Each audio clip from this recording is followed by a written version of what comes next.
विधान भवनात भाजपच्या नवनिर्वाचित आमदारांची बैठक झाली आणि या बैठकीमध्ये गटनेत्याची निवड जी ती करण्यात आली। सर्वानुमते नवनिर्वाचित आमदारांनी सर्वानुमते देवेंद्र फडणवीस यांच्या नावावरती शिक्कामोर्तब केलेला आहे। गटनेते म्हणून विधिमंडळ गटनेते म्हणून देवेंद्र फडणवीस यांच्या नावावरती जो तो शिक्कामोर्तब जे ते करण्यात आलेला आहे आणि यासोबतच एकंदरीत पाहायला गेलं तर मुख्यमंत्री म्हणून त्यांच्या नावावरती शिक्कामोर्तब करण्यात आलेला त्याचा प्रस्ताव सुद्धा आता जो आहे तो समोर येत आहे। या संदर्भातील अधिक माहिती आपण जी आहे ती जाणून घेणार आहोत। साधारणतः जर पाहायला गेलं तर आज सकाळपासून विधान भवनामध्ये भाजपचे सर्व विजयी आमदार जे आहेत ते दाखल झाले। त्यांची सर्वांची बैठक जी आहे ती या विधान भवनामध्ये झाली। एकंदरीत या बैठकीमध्ये जर आपण पाहिलं तर या संपूर्ण बैठकीमध्ये महत्त्वाचं होतं ते म्हणजे गटनेता कोण असणार त्या निवडी संदर्भातील ही बैठक होती आणि ही बैठक एकंदरीत पार पडत असताना देवेंद्र फडणवीस यांच्या नावावरती जो आहे तो शिक्कामोर्तब जो आहे तो करण्यात आला आणि शिक्कामोर्तब करत असताना देवेंद्र फडणवीस यांच्या नावावरती शिक्कामोर्तब केल्याच्या नंतर आपण पाहतोय की दुसरीकडे आता मुख्यमंत्री म्हणून देवेंद्र फडणवीस हे त्यांच्या नावावरती सुद्धा शिक्कामोर्तब होताना पाहायला मिळत आहे। या संदर्भातील अधिक माहिती जी आहे ती जाणून घेणार आहोत। साधारणतः पाहतोय की भाजप पक्ष निरीक्षक विजय रुपाणी आणि निर्मला सीतारामन हे विधिमंडळात पोहोचले होते।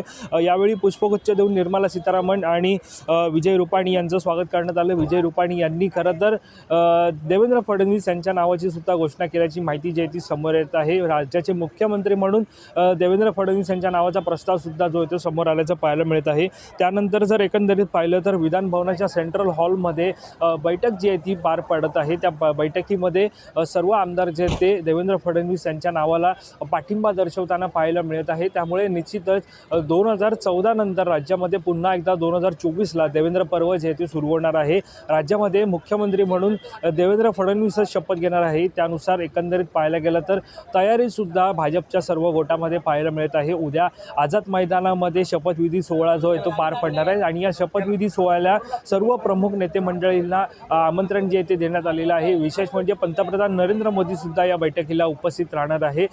खरं तर पाहायला गेलं तर या भाजपच्या गटनेत्याची निवड करायला इतका वेळ का लागला तर निश्चितच पाहायला गेलं तर 132 आमदार म्हणजे सर्वाधिक आमदार हे भाजपचे निवडून आले होते आणि गटनेता निवडीसह असेल किंवा मुख्यमंत्री पद कोणाला मिळणार या सगळ्यावरती चर्चा ज्या होत्या। मात्र भाजपकडून निरीक्षक जे आहेत ते केंद्रीय मंत्र्यांकडून महाराष्ट्रात पाठवण्यात आले होते। त्यानुसार निर्मला सीतारामन आणि विजय रुपाणी हे आपण पाहतोय हे विजय रुपाणी हे महाराष्ट्रात दाखल झाले होते आणि त्यानंतर त्यांनी संपूर्ण निरीक्षकाचं काम केल्याच्या नंतर अखेरीस देवेंद्र फडणवीस यांच्या नावावरती गटनेत्याचा शिक्कामोर्तब जो तो करण्यात आला। सोबतच मुख्यमंत्री म्हणून त्यांच्या नावाची शिफारस जी ती करण्यात आलेली आहे। आता 3:30 वाजता संपूर्ण जे महायुतीचे नेते मंडळी आहेत ते राजभवनात जातील, तिकडे दाखल होतील आणि सरकार स्थापनेचा दावा करतील आणि त्यानंतर एकंदरीत पाहायला मिळतं की पत्रकार परिषदसुद्धा होण्याची शक्यता वर्तवली जात आहे।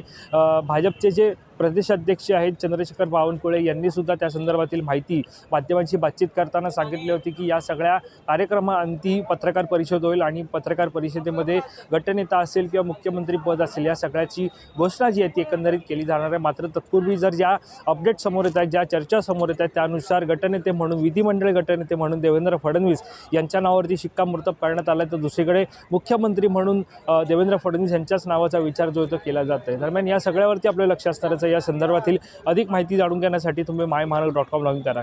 कॅमेरा पर्सन अवधेश कोरीसह मी वैभव पाटील, मुंबई।